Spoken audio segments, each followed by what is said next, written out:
Thank you, everyone, for coming. Good afternoon. And before we start, I would love to know a little bit about which audience we have today.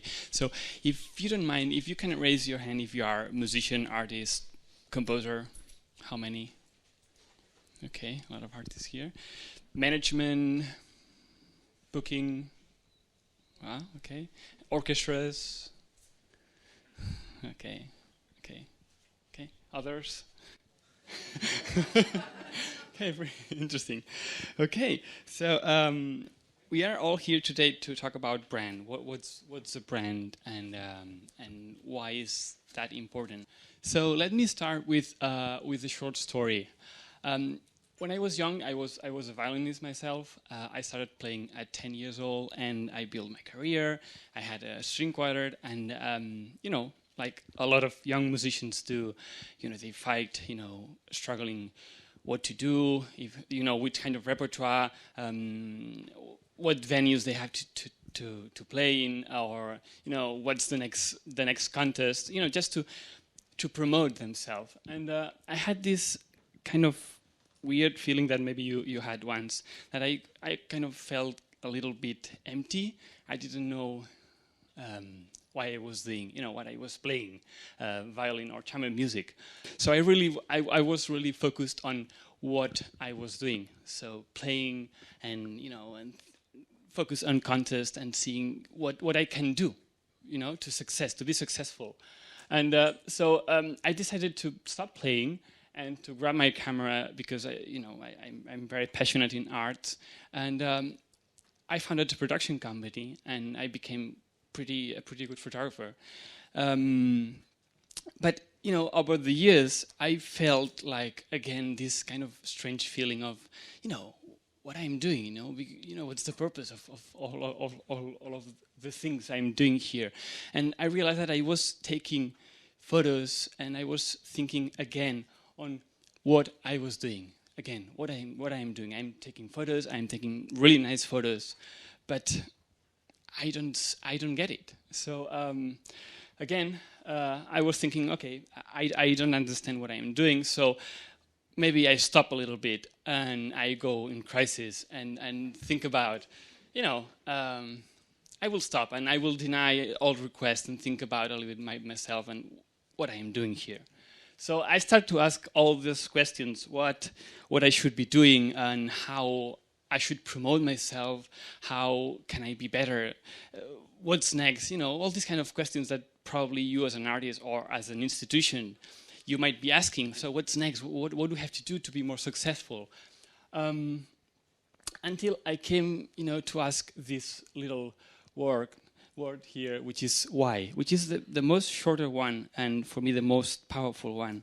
And why it was very interesting for me because from that point I started to ask myself what I was doing, why I was doing what I was doing, what's my mission, what makes me wake up every morning. And the most important one for me, the most tough one, it was why should anybody care? And that was kind of shocking to me. I was reading some books, and it was like, wow, I've never thought about the others. I was thinking about what I am doing, but in fact, the most important thing was to think about the others. What you should care about, what I am doing. So finally, I discovered why I was doing. Communication is one of the most basic, natural, and powerful channels to create bonds in human nature. Communication is the best way to learn from one to another. The way to spread stories, be inspired, and ultimately a way to grow individually and as a collective. So, I discovered that in communication, and then I thought, well, it's not photography about communication. It's not about creating an image that can create a thought and then you can learn something from it. It's not about communicating things, it's about communicating stories. It's not music about communicating stories also. It's not about creating a journey between musicians and audiences in order that you can learn something from it. What's the purpose? So I realized that I was focusing on, as a musician, I was focusing again on what to do and what to play, what repertoire, but I wasn't thinking about creating this journey, about creating this learning space in the whole. So there was no big purpose here. So once I found my why, my purpose, which is basically help musicians and institutions to communicate their values and to help them to connect with their audiences.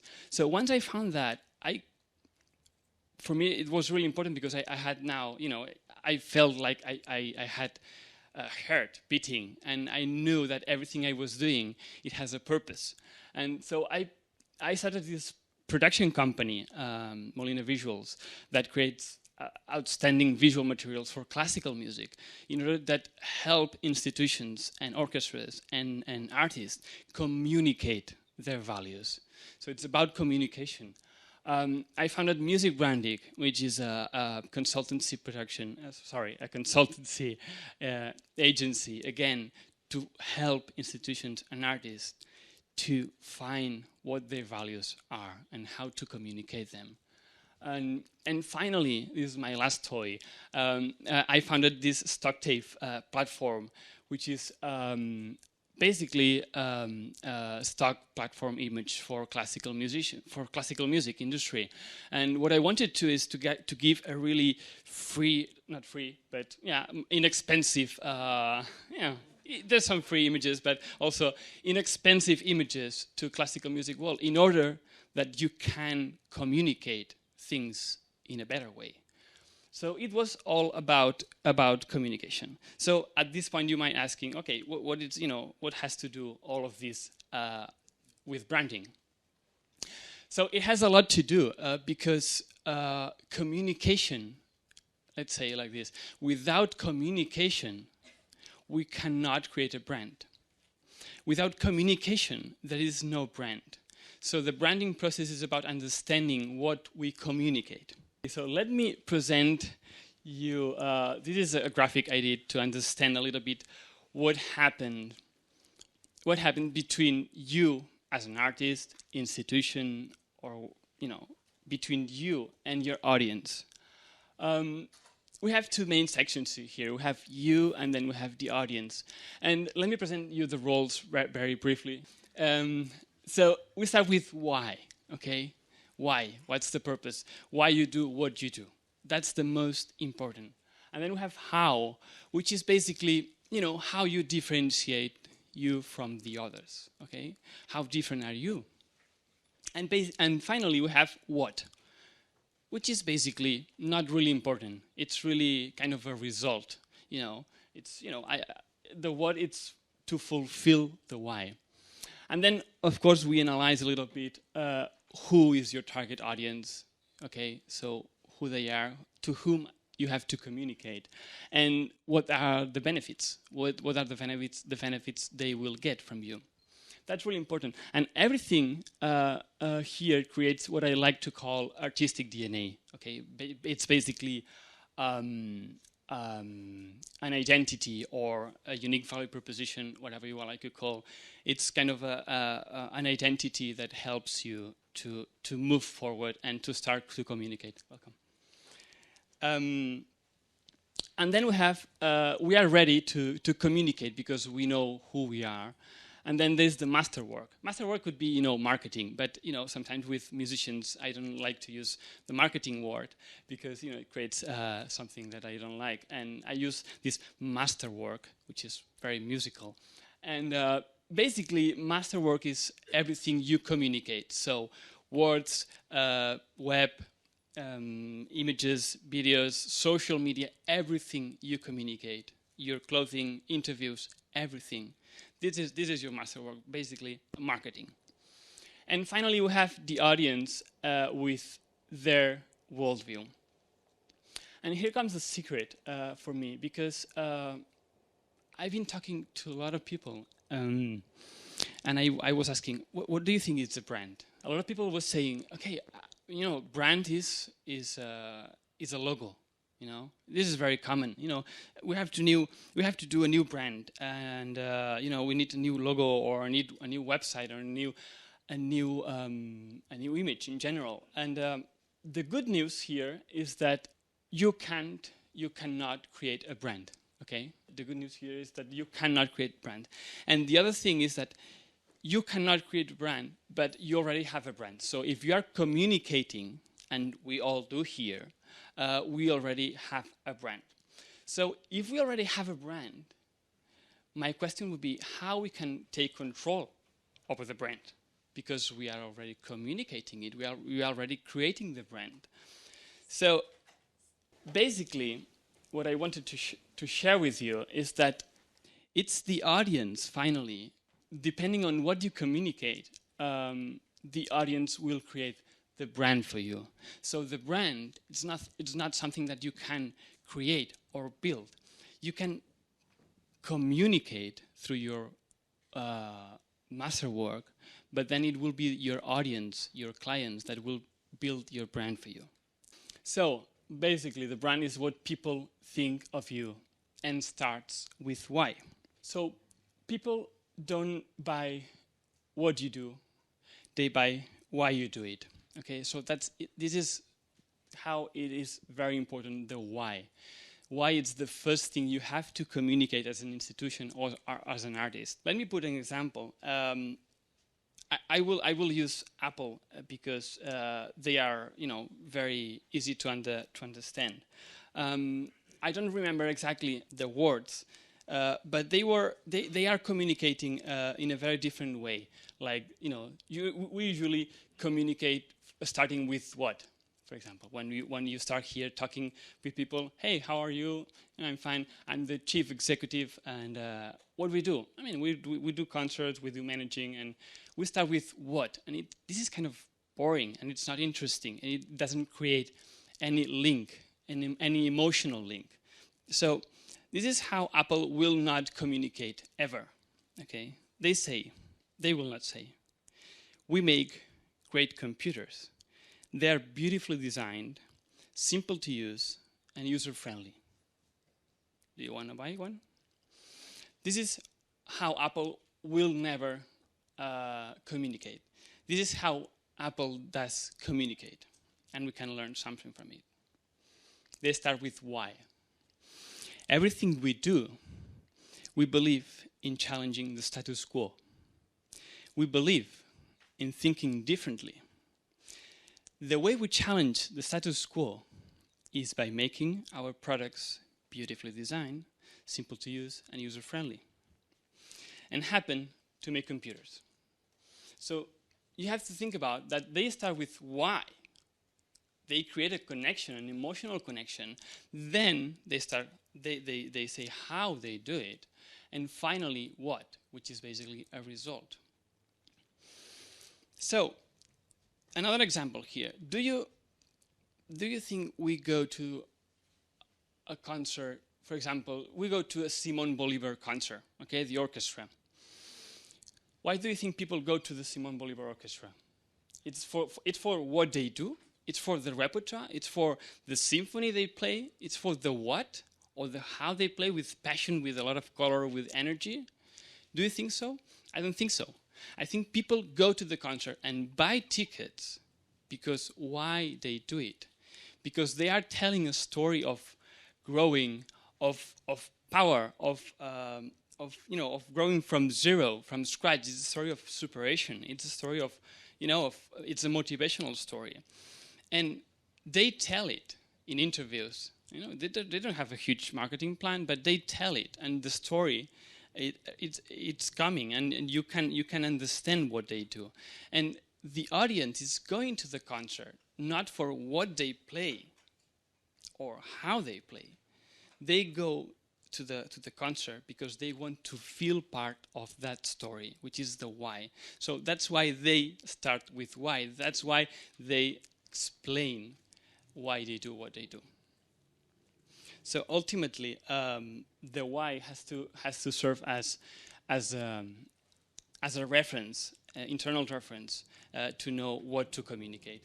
If we come back here, most of us here probably we start with masterwork, marketing. Okay, we need a new website, we need a new photo, we need a new logo, everything. So we start with that, and we spend a lot of money, or all the money we have, in creating all these beautiful images, all these beautiful, communication tools, storytelling tools.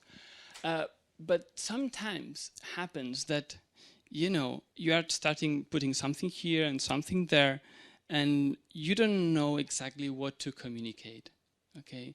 Because the internal definition, it's not really clear, it's not strong enough to understand that every little story, every little storytelling tool, the photo, the logo, everything has to tell the same story, and it has to be really cohesive. There's one important thing here that I didn't mention. It's about the audience and the worldview. It's really important that in the branding process, in the beginning, it's very important to define who is your target audience and the benefits. And this is really important because it will define the audience worldview. What's the worldview? It's basically what people think about the world, how they judge things, the values in general, how people react to things. So once we know this, it's much more easy for us as marketers, as an institution, to know how we should tweak the storytelling tools in order to connect directly to them. And it's not to connect, to explain, okay, we're going to play, Mahler's symphony. It's not about that. It's about communicating why you do what you do, and why should anybody care, why they should care, okay?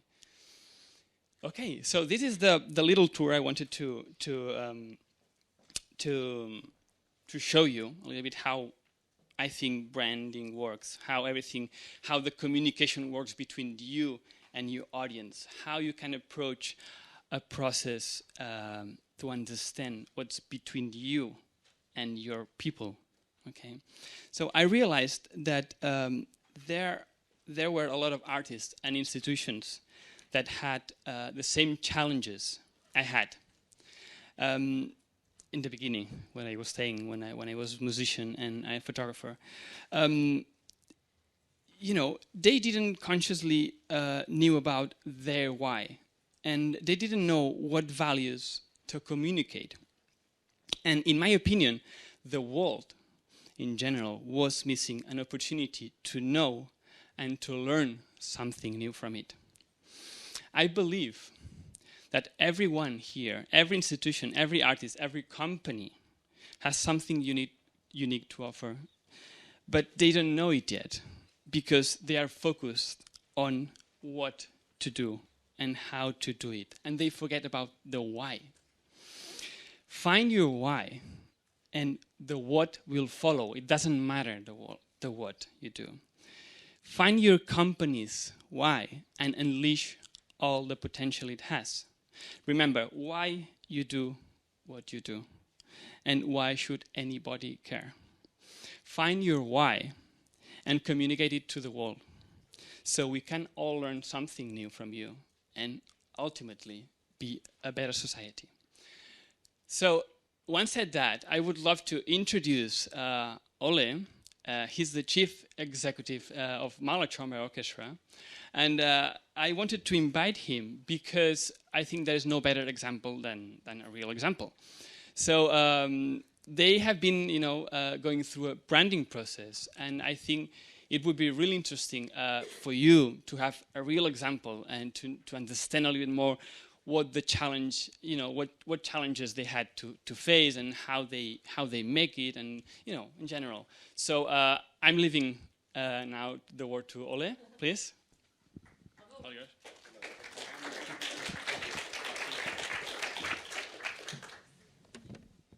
Well, first I would like to say it is really great to be here. I'm very happy to be here because working together with Josep Molina for our rebranding project has really changed how we think about ourselves. It will change how we work and how we develop over the next years. And it's kind of made it more fun to go to work. There are kind of things that were there, but we see them in a different way now, and we use it in a different way. So I'm really happy to be here and share some of our experience from that process, because I think it was very inspiring, and it is something that I hope other people can also benefit from. So, I mean, it's great that so many of you are here. I hope you stay. There's so many sessions going on everywhere. But just a little bit of history. We actually we met with Josep because we knew him from a photo shoot he did for us some years earlier in Barcelona, when we had a project there, an academy project. And he did some beautiful photos. And then some years later, we needed a new image photo. It was a very practical reason, because we've been using the same image photo for 3 years. It's been on many covers in many concert halls, where when we return for the third time, they're saying, we can't put that on the cover again. So it really was a very practical reason. So we had a meeting in Lucerne, and after the meeting, we sort of said to each other, is he crazy, or do we really like him? And we agreed that we really liked him. And I think why we really liked him was because we had a feeling that he really kind of understood us. And we were also a little bit crazy, so there was a bit of both. So from just talking to him about doing a new photo for us, we ended up talking about more and more things. We met again, and actually it developed. The situation was that we also needed a new website, because the software running the website was not going to be supported much longer. So again, a very trivial, practical problem. We had to make a new website.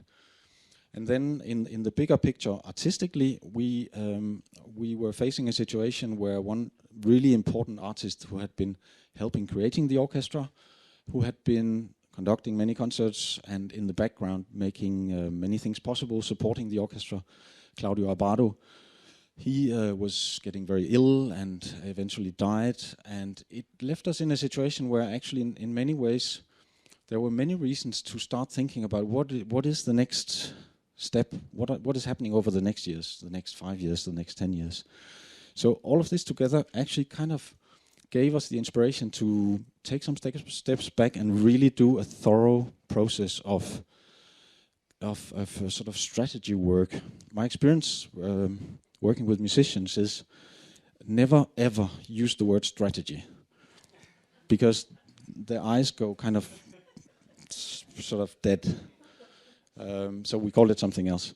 But that was basically what we did. And we did lots of different things. Like sometimes we made people, after one rehearsal, I made all the musicians write down just very, very quickly, spontaneously, if they had to describe Mahler Chamber Orchestra in one word, what would that one word be? And they did that. And all of these words were different, which was quite fascinating. We did other things like workshops where we talked about specific issues of conductors we like to work with. Why do we like to work with them, on what repertoire, and why do we like working with that repertoire and that? And we did that in groups, and then groups presenting, and sort of a structured work of discussing important things that musicians really care about and relate to. And through that also just get a fresh picture of what is really important, what is happening, what are we thinking about, what do we really care about as an organization. And we used all of that to have a 2-day workshop in the Mahler Chamber Orchestra office in Berlin. And we actually invited 2 consultants to help us with this. It was James Invern and Josep Molina.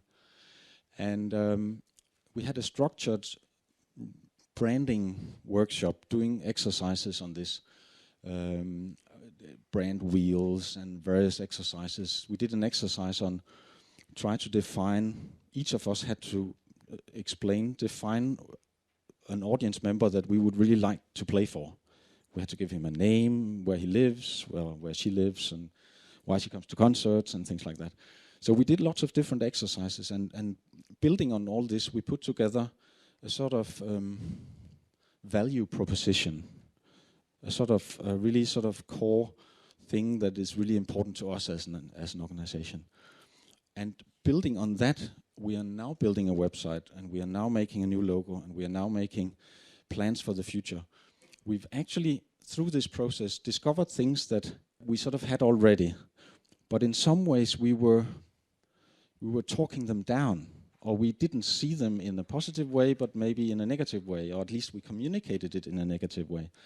Mahler Chamber Orchestra consists of musicians that live in many different countries. We come together and play, and it's as much as many full-time orchestras. It's about 200 days a year that we actually do projects in different places, in different parts of the world. But sometimes we were talking about we don't have a home. It's like very sad somehow, something negative. And we started realizing through this process that actually it's not necessarily, I mean, we sort of knew that, but we didn't formulate it in this way, but we realized this is part of what is beautiful. This is part of what is special for us. So we live in this way that we move. We meet in different places, and it's dynamic, and it's not like, it is different from going to the same place if you are an orchestra that is based in one place and you do most of your work there. I'm not saying that is wrong, but it is different. And for us, we realized this is one of the things that is special for us. So we started realizing this is like a community. It's a nomadic community. So there are places we return to. We come at it again and again and do wonderful things there. But looking at it like a nomadic community, a nomadic collective, for us, and I think also talking to other people about it, is very different from saying we don't have a home. We are homeless. It's like, oh, poor you. We started looking at where we were going to go, and now that we didn't have Claudio Abbado as the big mentor in the background supporting us and opening doors and making things possible. And we started looking at what we were actually doing. And at the moment we're doing many concerts with Leif Ove Ansnes as artistic partner, Beethoven piano concertos, and we've been doing 74 concerts all over the world. We just came back from Asia 3 days ago. And it has grown over 4 years, and it has been very inspirational musically and on the human level, and as part of our organization and our business. So we started looking at this as maybe there is another way for the future. Than we can't really replace Claudio Abbado and find another Claudio Abbado. That was a unique situation. He helped create the orchestra, and he had this very special magic about him. He was a magic personality, a musician. And it wouldn't be right for us to just try to replace him with another kind of music director or chief conductor. And looking at several things we had done in the recent past that had been really successful musically and as a business, we actually realized that we wanted to embrace this and work with a group of 4 or 5 artistic partners. So this is an artistic decision that also came out of this whole workshop about what are our values and what do we really care about and what's important for us. As part of this process, we now also are sort of thinking about how to roll it out, and we are going to work with a PR agency that has offices in London and New York and Berlin, because we have big projects coming up in these places. And we actually have Fleur Chaffee somewhere. There you are. One of the people from this Wildcat company that we are working with. And I think maybe it could also be interesting just to have a little bit of a comment from Fleur about how she sees it coming from the outside to this, in terms of the branding work that we have been doing when she picks it up as a PR agency and has to communicate about it. Because I'm sure that she meets people who come with more or less defined ideas about what it really is they want to communicate when she's doing that. So I'll just hand the mic. Hello. Yeah, so as Ole was saying, it is a different type of project for us, and as a community themselves, they're very different to other orchestras we've worked with before. Everyone has their own input, and everyone is very much involved. And so, as a PR agency, this is part of our job, is to find out and work with them and making sure that they're very much involved in what our message is going to be to the media. And this is a long process, and we've just started working with them now, but we plan on sort of always having them integrated, making sure that the stories are right and what their message is very clear, as well as making sure that they are happy with the message and we are happy with the message as well. Managing director of Wildcat is again an example of Mahler Chamber Orchestra and some of the choices we're making. The managing director, Kathleen Alder, actually some years back was an intern in the Mahler Chamber Orchestra office, and now she's built up a company. But she's a person again that we feel that we connect with and we like, and therefore we wanted to enter into this this collaboration. So for us, the choices we make are also, they're very emotional. It's not just about saying this is the right business way to go or something. This is about people, and I think what we do only works if we dare to be emotional about it and say that we care about what we do. And this is really, we think it's special. We think it's wonderful. And I see there's a question coming up. Hi, thank you. I work with some like classical music soloists on their online visibility. So to create websites or maybe realize for them what kind of social media channels they should use, because not obviously there are different ways to do this. And one question that I find from a lot of artists is, but what's the risk in it? Like, why should I? No, it's serious. Like, why should I be there? Like, what if, like, the family should not be, like, part of it? What if there's a stalker? What if somebody says, this is from an artist directly, quote, what if somebody says mean things to me online? And it's already made me, like, rethink that I should probably start doing risk assessments also for these artists, because I think it is about emotions. It's also the negative, the trolling and everything. So how do you assess that when creating brands and for artists? I will give the microphone to Josep, but on my way there, I will say, Josep helped us to dare be more emotional about communicating about what we do, and I think that is something that is very valuable. The only question, I mean, to be afraid, it's never a good counselor, in general. That's, you know, my leitmotif in general. But I understand the concern of the artists, and I understand that they, you know, they don't want to expose. And it's, again, it's not about what they tell about, but it's what they think about that's important for their community, for the followers. It's not about, you know, telling everything about your life, and maybe I don't want to know it. But if there is something relevant that is telling the story from your why, maybe it's worth it. Because maybe then as a follower, I can connect with you, and maybe I will go to your concert because, you know, I'm becoming a friend of you. I believe what you believe. And then we create this connection. And I think, you know, it's all of those are storytelling tools, you know, part of the marketing tool. And you have to use it right. And there's risk, yes, there is risk. And you can be risky on one, you know, on one aspect, or doing some very striking photo. And it will be people that will hate it. That's for sure. But there will be people that will love it, and you have to work for them because it's your community. I think we had a sort of similar question to Josep, where we kind of asked something like this, and his answer was kind of great. I mean, it's wonderful if somebody really hates it, because then other people really like it. I think that was a good answer. Yes. Hello, my name is Christoph. I work for orchestras and musicians since 7 years, and we actually didn't have any really problems, you know, on the social networks. So I don't think that's a huge problem. And on the other hand, the community mostly takes care of it. So yeah, that's, you just have to do it, right?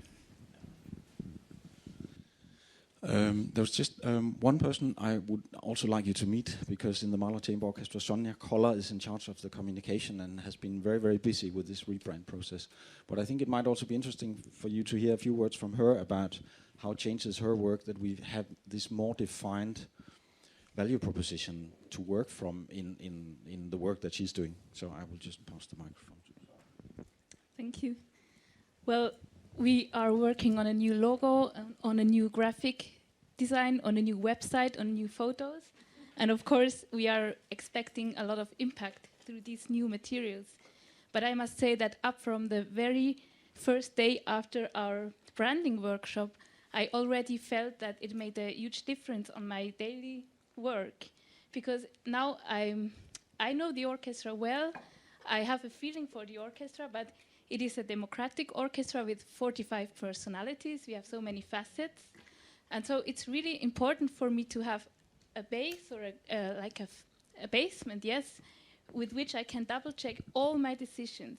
So if I select the photo for the website, for example, then I have this value proposition. I can double check, does it match the values of our value proposition? Or if I choose an interview partner for the press, I go back to the value proposition and I ask myself, is it the right person? It doesn't need to be always the same person. It doesn't always need to be the chief executive or the concert master or these typical people, because we are a nomadic collective. We can also feature different personalities from our orchestra. So, and I think it's the same for all of us. It's really, yeah, I'm very happy with this. Thank you. Yeah, for me it was very. I mean, it's all. I mean, every time I do a branding process and I help some people doing this, it's very fulfilling to see how branding not only affects what you communicate outside, that you are sure that every comment, every word and every picture will tell the story you want to the people you care about. It's not only about the external part, but also from the internal part. So it creates a huge. I mean, mostly for institutions or orchestras or big companies that sometimes they are everyone is around and maybe not everyone believes the same thing. So it helps to really put all the things together and be a stronger team and to really as an orchestra. I think all musicians now from the Mahler Chamber Orchestra, when they meet people, they know what story they have to tell. It's not that they have to tell; they feel that's right. They know the story, and it's a really strong process, not from outside, but also for the inner part. So yes, and of course, 45 musicians will have at least 45 different opinions, and it really is the case that this work we do. It's about telling other people who we are, but it's really also about telling ourselves who we are. And I think it's also important in a process like this to not forget to also be maybe structured and systematic about the process of communicating internally when you're developing something like this, so that you get people with you, that they're not just suddenly presented with the result of all this work in an image photo or in a sort of new website or logo, and they kind of I think it's important to take, especially the people internally, step by step with you on that process, because it's dangerous and easy to forget that because you're busy and you have many people who have different things they have to get ready for a certain deadline and so on. So we try to, underway, also have some sessions with the musicians and explaining them about what we have changed and where we're going, and even though it's not finished, maybe showing some things in the development. When you look at the corporate sector, you see that branding was a theme that started to become relevant maybe 10, 15 years ago. And only just now in the world of classical music, it seems to be becoming a theme. So the sector is a bit behind. And I can imagine that when you talk to organizations about branding, that you also encounter some resistance to really dive into the subject. How do you cope with that resistance? I mean, I'm not here to fight. If they don't feel the necessity, there's no need to do it. It's this kind of you don't go to therapy if you don't feel that you need some help. So if you don't feel that you are kind of a little bit lost as an institution or as an artist, you don't need to have a branding process. For me, it has a lot of advantages, but it's something that one have to feel. I understand what I specifically mean when, for example, the management of an orchestra clearly sees the need for a branding process, but you will also need the cooperation of the orchestra and the musicians. And how do you cope with that thing? But there, I think it's really useful to do things like what I was explaining about workshops, about collecting words. If you do things in a well-structured way where people are asked to discuss things they really care about, in general they will be okay and open to that. If you put them together, 110 musicians in one room, and say, now we should talk about strategy. What do we want to do for the next 10 years? Not a good idea.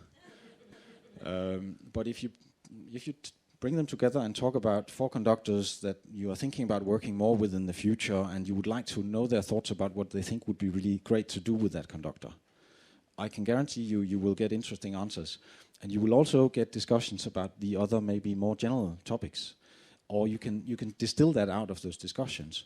So I think there are sort of techniques of working with a group of people to get them to talk in a good way about things, and to sort of get themselves to start realizing what they think, or what opinion they have, in a more structured way. Because if it's just a very short sort of, you ask for an answer, it might give you an answer where you kind of, it's hard to then go anywhere from there, because it's kind of maybe very negative, or if we just had more money, everything would be good, or I worked some years for Paul McCreesh in London, and he said to me one time, we'd been discussing some problems. He said to me, Ole, you will realize when you worked some years in music that there are no musical problems that cannot be solved with more money.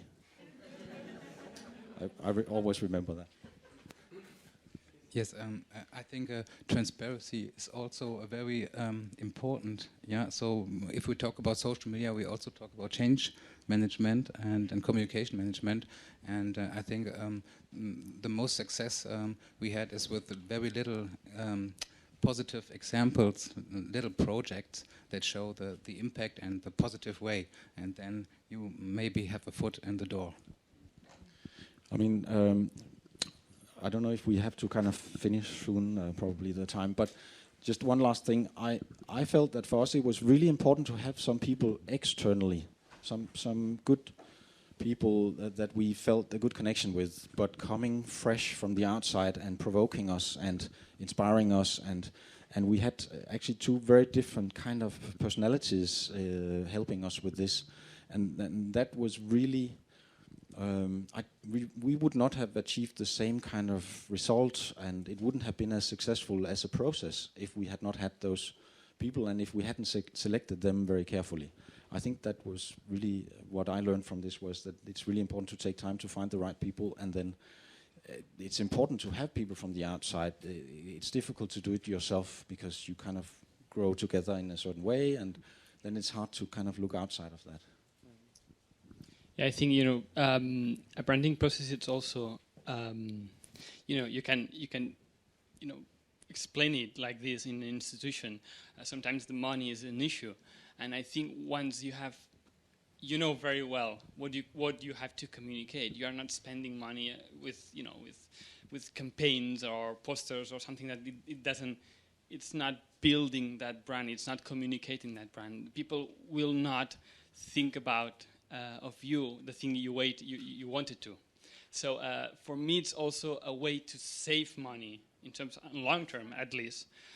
You build this workshop, but from that point, every little budget you have, it will sum up in the same direction. And over the years, maybe you have just a little bit, and maybe the second year you have more, but you are consistent and you are building in the same direction all the time. So I think it's in terms of effectiveness. I think it's really interesting to really start from the why, from the branding process, and from that start to communicate. Any last questions or statements? Well, I'm working as a marketeer for a concert hall in the Netherlands, and you were telling about the process of the branding campaign. I'm just curious about the results. How do you measure them, or what's important for you? And what did you already see? I mean, we are actually going to sort of roll it out and start really using it externally in July. But what we already can see now, and I think Sonia would agree with me, it's already now very much affecting a lot of things we do every day. Little things, little choices we make. I noticed with myself now being on tour, talking to different people you meet on tour, when they ask questions, it is affecting what I tell people, how I talk about us as what we do. How long a process has this been for you? Like sort of from the not from the realization that you needed to do it, but how long have you invested in this part of it to get to that point where you can roll it out? The meeting in Lucerne was in August last year, when we said, is he crazy, or do we like him? So, that sort of answers. But of course, it has intensified over the last month of now actually being in the process of creating and preparing and implementing everything. When did we have the workshop? Was that in October last year? I think, yes. Yes, the workshop was in October, but actually I would like to add that we had been thinking of new materials for many years. And we really took time to find the right people to work with. And this started, yes, it was actually 1 year from the point that we said, okay, we will work with Josep until it will be published. And before that, we were already talking to other people too, and figuring out how to go about it. No, Is this the point where we? I think we should stop right now. So thank you everyone for coming. I will be around here. If you have more questions, I will be around here. Just please, don't be shy. Okay? Thank you. See you around. Thank you.